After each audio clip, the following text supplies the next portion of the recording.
Assalamualaikum warahmatullahi wabarakatuh. Bismillahirrahmanirrahim.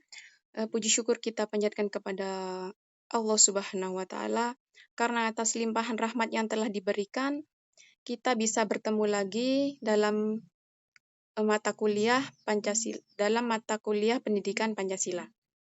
Nah, pada kesempatan kali ini kita akan membahas mengenai Pancasila sebagai ideologi negara.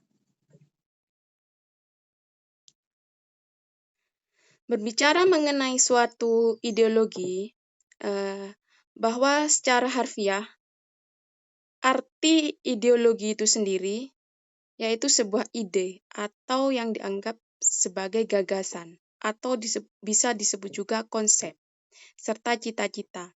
Nah, ideologi itu sendiri berasal dari bahasa Yunani. Nah, maka dapat dikatakan bahwa ideologi merupakan pengetahuan tentang ide atau ilmu. Nah, ideologi-ideologi yang diterapkan dalam sebuah negara ini tentu saja mempunyai fungsi. Nah, fungsi di antara lain yang pertama yaitu sebagai cita-cita untuk mencapai suatu tujuan secara bersama-sama dalam sebuah negara. Kemudian fungsi yang kedua. Fungsi yang kedua ini yaitu tentang nilai-nilai yang terkandung dalam sebuah ideologi akan menjadi cita-cita untuk mencapai tujuan yang hendak diwujudkan oleh masyarakat dalam suatu negara tersebut. Kemudian yang ketiga, ideologi itu digunakan sebagai pemersatu rakyat dalam sebuah negara. Nah, yang keempat, nilai dalam ideologi ini merupakan sebuah kesepakatan, di mana kesepakatan ini secara bersama-sama dapat mempersatukan rakyat dalam sebuah negara. Kemudian yang kelima, ideologi itu sebagai prosedur dalam penyelesaian suatu konflik. Kemudian yang keenam, nilai dalam ideologi ini disepakati secara bersama yang dapat menjadi acuan dalam menyelesaikan permasalahan atau suatu konflik dalam suatu negara. Nah, berbicara mengenai suatu ideologi, ada beberapa paham ideologi di dunia ini, seperti ideologi kapitalisme, kemudian ideologi liberalisme, kemudian ideologi komunisme, dan kemudian ada lagi ideologi sosialisme. Nah, hal tersebut merupakan ideologi yang umum di berbagai negara. Kemudian perbedaan penggunaan ideologi tersebut dikarenakan adanya perbedaan tentang cita-cita dan cara pandang dalam mencapai tujuan dalam setiap negara. Sehingga di dunia ini lahir dan berkembang berbagai ideologi dalam sebuah negara, seperti ideologi Pancasila ini. Nah, ideologi Pancasila ini yang dipakai oleh warga negara Indonesia. Nah, Pancasila atau ideologi Pancasila merupakan ideologi yang digunakan bangsa Indonesia untuk mewujudkan cita-cita dan mencapai tujuan bangsa Indonesia. Nah, Pancasila ini sendiri digunakan sebagai ideologi di Indonesia karena nilai-nilai yang terkandung dalam sila Pancasila sesuai dengan nilai-nilai luhur budaya bangsa Indonesia. Karena nilai luhur yang diyakini kebenarannya itu serta kebaikannya itu yang digunakan sebagai acuan atau pedoman kehidupan bangsa Indonesia sehingga menimbulkan tekad yang kuat dalam mewujudkan kehidupan nyata. Nah, dijadikannya Pancasila sebagai ideologi bangsa Indonesia, maka setiap permasalahannya, keagamaan, kenegaraan, ekonomi, kebudayaan, serta politik dapat dijelaskan oleh ideologi Pancasila itu sendiri. Nah, Pancasila ini dengan sifatnya yang luas, memberikan kebebasan setiap individu itu untuk memilih agama yang dijadikan sebagai kepercayaan. Nah, hubungan antara agama dan negara itu cukup erat, sehingga dalam Pancasila tidak mengenal yang namanya sekuler atau menghilangkan unsur-unsur agama dalam suatu kehidupan masyarakat itu sendiri. Nah, dalam bidang ekonomi, Pancasila ini memandang bahwa peran negara itu sangat penting dalam kegiatan perekonomian, karena apabila negara tidak ikut campur tangan terhadap segala sesuatu yang memberikan yang berkaitan dengan ekonomi, maka akan dapat menimbulkan eksploitasi terhadap individu ataupun alam, serta dengan terlibatnya negara dalam ekonomi ini dapat meminimalisir adanya tindakan penipuan serta menghindari segala bentuk monopoli yang dilakukan oleh pihak swasta. Nah, kemudian dalam kegiatan ekonomi dibagi dalam kepemilikan negara dan swasta, karena dalam Pancasila itu menjunjung tinggi adanya keadilan sosial yang tertera pada sila kelima dalam Pancasila. Nah, sila itu sendiri berbunyi mengenai kemanusiaan yang adil dan beradab. Nah, dalam konteks ekonomi, hal tersebut bermaksud bahwa Indonesia itu sangat menjunjung prinsip humanis dan menolak segala bentuk eksploitasi sumber daya manusia yang dapat merugikan rakyat.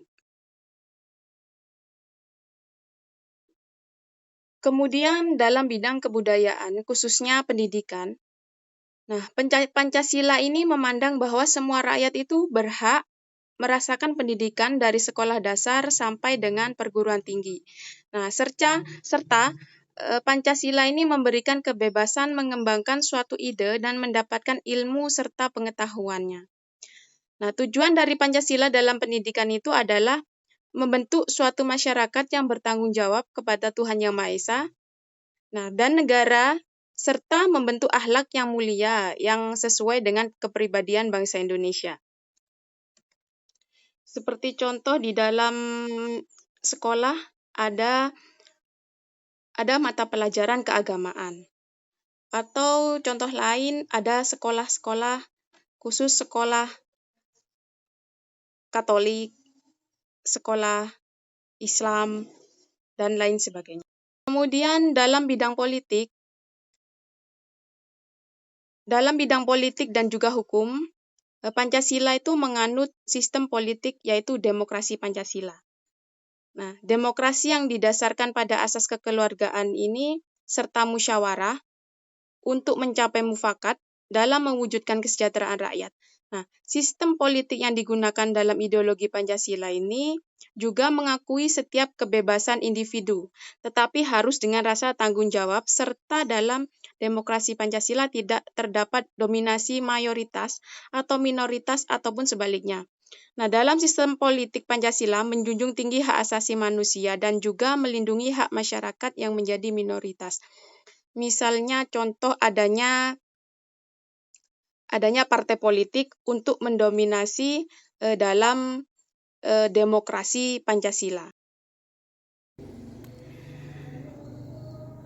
Kemudian sebagai ideologi, Pancasila itu mempunyai ciri khas, yakni hanya Indonesia yang menggunakan ideologi Pancasila ini untuk memandang suatu permasalahan bangsa.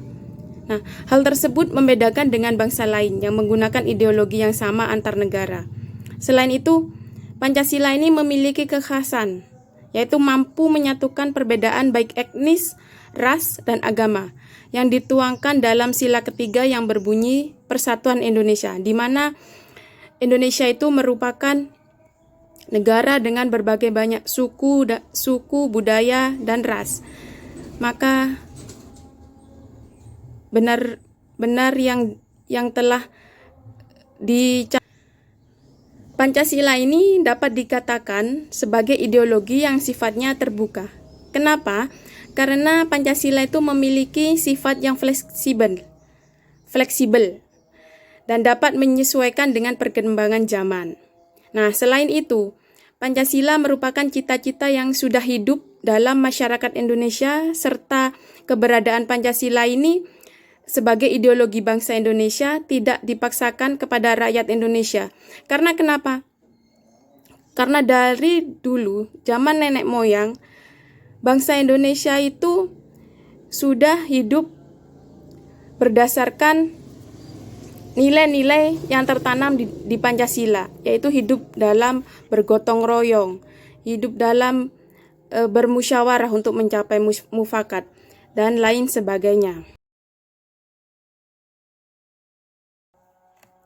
Nah, dalam hal agama sendiri, ideologi Pancasila ini tidak bersifat sekuler, tidak seperti ideologi liberalisme, kapitalisme, sosialisme, serta komunisme.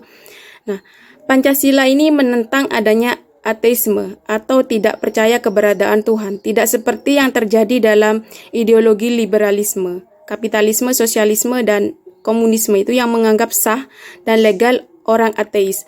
Kenapa? Seperti contoh, dicantumkan di dalam KTP itu disebutkan agama setiap warga negara. Itu menandakan bahwa ideologi Pancasila itu masuk di dalamnya. Nah, kemudian jelas bahwa Pancasila itu mengakui adanya agama dan percaya terhadap keberadaan Tuhan. Nah, hal tersebut ini mengacu pada sila yang terdapat dalam Pancasila, yakni sila pertama yang berbunyi ketuhanan yang Maha Esa. Artinya, Pancasila itu mewajibkan warga negara Indonesia supaya menganut agama atau kepercayaan seperti agama Islam, Kristen, Protestan, Hindu, dan Buddha. Dengan demikian, pandangan Pancasila dalam konteks agama dan kepercayaan sangat menentang adanya orang yang tidak memiliki agama atau ateisme. Demikian penjelasan yang dapat saya berikan. Kurang lebihnya saya mohon maaf. Semoga penjelasan ini bisa bermanfaat. Wassalamualaikum warahmatullahi wabarakatuh.